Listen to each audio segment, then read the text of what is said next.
Aspect ratio এবং video editing সম্পর্কে যদি বেশি জানার প্রয়োজন হয় তবে অবশ্যই আমাদের অন্য ট্রেনিং রয়েছে। আমাদের আইটি নেক্সটের ভিডিও এডিটিং এর যে ট্রেনিংটি রয়েছে আমরা সেই ট্রেনিংটি দেখতে পারি। আমরা আপাতত অ্যাডোব ফটোশপ নিয়ে আলোচনা করব। ফাইলে আমরা যখন নিউতে ক্লিক করেছি, আমরা ডিফল্ট অবস্থায় ওকে প্রেস করেছি, আমরা এখানে দেখতে পাচ্ছি যে আমাদের ডকুমেন্টটি ট্যাব অনুযায়ী এসেছে। আমরা যদি আরও একটি নিউ ডকুমেন্ট নিই এবং এখানে দেখতে পাচ্ছি নেম আনটাইটেল এবং ওকে, আমরা এখানে দেখতে পাচ্ছি যে অ্যাডোব ফটোশপের দুটি ট্যাবে দুটি ডকুমেন্ট তৈরি হয়েছে। আমরা এখানে ফাইলে নিউতে গিয়ে আমরা একটা নাম দিব, যেমন আইটি নেক্সট ডিজিটাল। ওকে, আমরা এখানে তিনটি ডকুমেন্ট দেখতে পাচ্ছি। আমরা এই তিনটি ডকুমেন্টটি আমাদের ট্যাব অনুযায়ী একটি আর একটি এভাবে আমরা পরিবর্তন করে দেখতে পারি, কিন্তু এখানে আমাদের কোনো পরিবর্তন আমরা বুঝতে পারছি না কেন। আমরা যদি এখান থেকে 1 টাইপ করি এবং এটিকে আমরা 2 টাইপ করি এবং এটিকে আমরা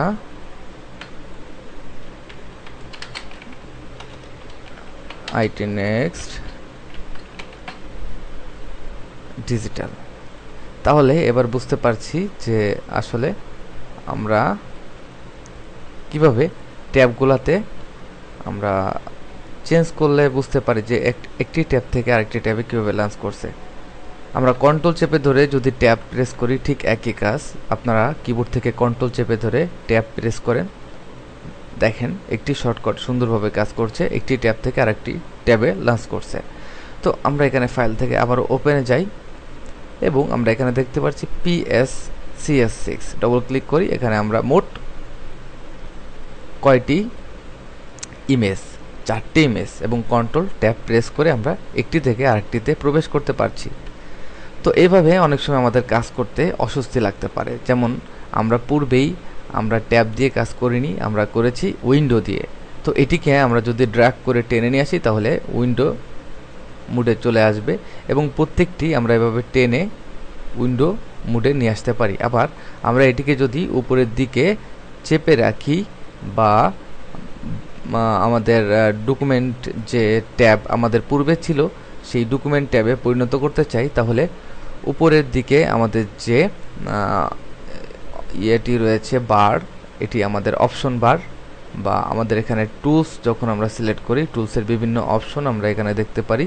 এই অপশন বারের নিচের দিকে আমরা চেপে দেখি এবং আমরা দেখতে পাচ্ছি আবারও আমরা পূর্বে সেই আমাদের যে ট্যাব, ডকুমেন্ট ট্যাবে আমরা ফেরত যাচ্ছি।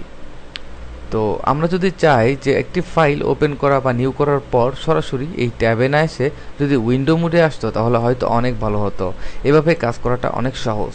তো আমরা দেখব যে কিভাবে আমরা নতুন একটি উইন্ডো খুললে আমাদের এই ট্যাব, যেহেতু আমরা ট্যাবে কাজ করব না, আমরা অবশ্যই উইন্ডো নিয়ে কাজ করব। আমরা সবগুলাকে ক্লোজ করি এবং আমরা দেখি কিভাবে এই ট্যাব আসা বন্ধ করা সম্ভব। আমরা ফাইলে এখানে দেখতে পাচ্ছি এক্সিট থেকে শুরু করে নিউ পর্যন্ত অনেকগুলো অপশন রয়েছে। তারপরও আমরা এডিট মেনুতে একটি অপশন এখানে দেখতে পাচ্ছি যেটি আমাদের খুব দরকারি অপশন, সেটা আমাদের প্রিফারেন্স সেটিং। এখানে প্রিফারেন্স সেটিংটা আমরা দেখতে পাচ্ছি general preference setting, control press করে কে আমরা এখানে দেখতে পাচ্ছি জেনারেল প্রিফারেন্স সেটিং। আমরা যদি কন্ট্রোল কে প্রেস করি, কিবোর্ড থেকে কন্ট্রোল চেপে ধরে কে প্রেস করলাম, আমরা দেখতে পাচ্ছি সেম একই উইন্ডো প্রিফারেন্স সেটিং। এখানে আমরা জেনারেল ক্যাটাগরির যে অপশনগুলো রয়েছে সেটা আমাদের রয়েছে যে আমাদের অপশন অটো আপডেট, ডকুমেন্ট এবং ডাইনামিক কালার, স্লাইডার, বিভিন্ন অপশন রয়েছে। তো আমরা যেহেতু আমাদের ইন্টারফেস নিয়ে আমরা কাজ করব, সেহেতু আমরা ইন্টারফেসে ক্লিক করব। এখানে আমরা দেখতে পাচ্ছি যে ওপেন ডকুমেন্ট অ্যাজ ট্যাব। তো আমাদের এই যে ট্যাব বা ডকুমেন্টের যে ট্যাবগুলো ওপেন হচ্ছে, আমরা এখানে চেকবক্সটি তুলে দেব এবং ওকে প্রেস করব। আমরা ফাইল এবং নিউ এবং ওকে প্রেস করার সাথে এবার দেখতে পাচ্ছি আমাদের ডকুমেন্টটি অবশ্যই ট্যাবে যাচ্ছে না, সরাসরি উইন্ডোতে আসছে। এবং আমরা ফাইল মেনুতে ওপেনে ক্লিক করে নতুন আরেকটি ইমেজকে ওপেন করেও দেখছি এটিও আমাদের ট্যাবে না এসে সরাসরি উইন্ডো মোডে আসছে, এবং এভাবে সহজে আমরা একটি আরেকটি ইমেজকে দেখতে পারি এবং কন্ট্রোল প্রেস করে আমরা ট্যাব দিয়ে এভাবে চেঞ্জ করে দেখতে পারি। তো আমরা দেখলাম কিভাবে ডকুমেন্ট ট্যাব বন্ধ করে ডকুমেন্টটি উইন্ডোতে ওপেন করা সম্ভব। নেক্সট চ্যাপ্টারগুলোতে আমরা আরও জানবো অ্যাডোব ফটোশপ দিয়ে কিভাবে কাজ করা সম্ভব। ধন্যবাদ।